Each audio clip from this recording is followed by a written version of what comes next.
Right. Breakfast, lunch, and dinners. Or them rubber boots. You know, you just didn't know that you were poor until you got of age. Yeah. Then I ended up having 3 children of my own. I got molested too. I had a child at 15. It was my cousin's husband. That was keeping it real. Right, absolutely. And then when I had my 3 children, one got beat to death every day. That child could say hi, and I beat him. And I had a daughter that I cussed out. My youngest son, I neglected. I gave him to the world. And look at God. That's my firstborn.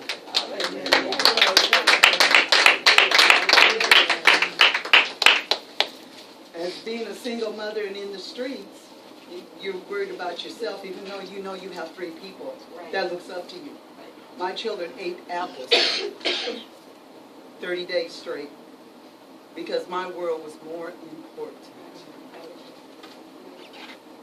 When I came on this side with Christ 18 years ago and started walking and learning the Word for myself, I realized it was really about love. And guess what? Naomi didn't love herself. Didn't know that.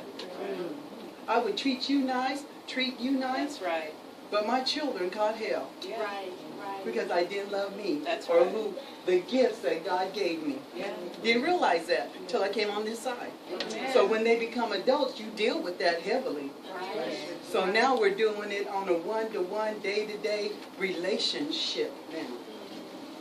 That's hard. It's hard.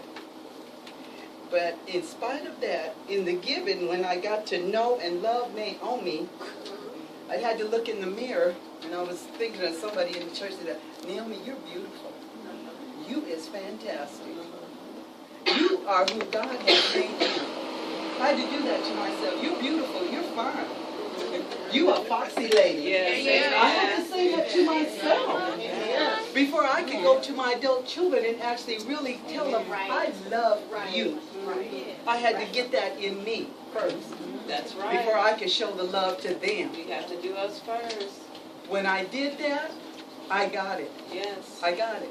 Yeah. I don't have to take care of them. I don't have to meet every need. But guess what? It's to show love. Yeah. Right. And in that, my ministry is given. I give furniture, tables, chairs, lamps, dishes, whatever you need for your household.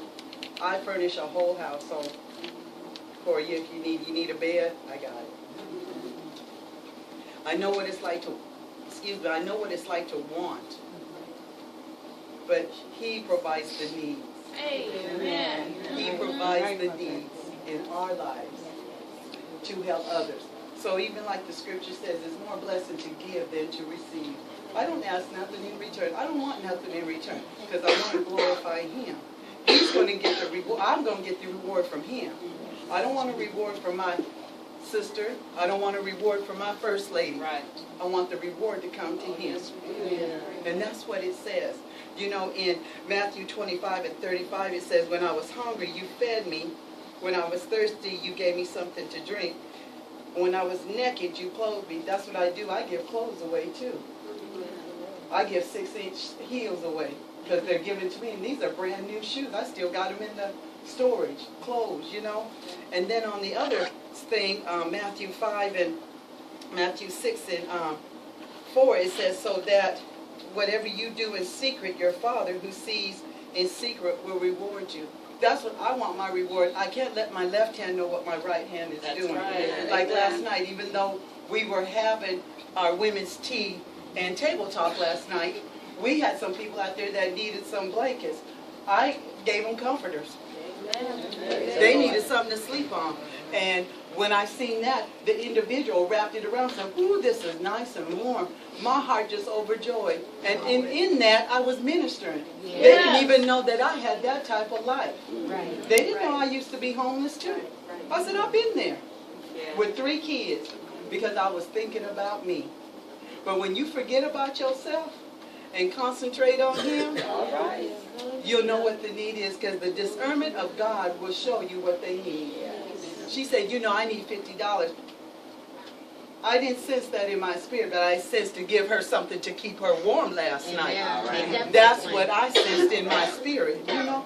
Sometimes, yes, money is okay, but sometimes money is not okay. That's right. Because when you know someone's sick, and you know they're an addict, I've been there too. When you're an addict, you're always constantly needing that next hit, that next drink. You know, whatever that is, you're wanting it and you'll get it any kind of way. And that's what happens. So in my giving, I just don't give you a lamp just because you say you want a lamp. I have to make sure that you are going to use that lamp in the right way. You're going to put it in your little dorm to click it on when you have to get up. You know, I'm just using that as an example. I just don't give stuff away just because. I see a need and I meet the need in the physical. But also in the spiritual, the Lord will give me what to say through the whole Testament. God gives me people that I've been through.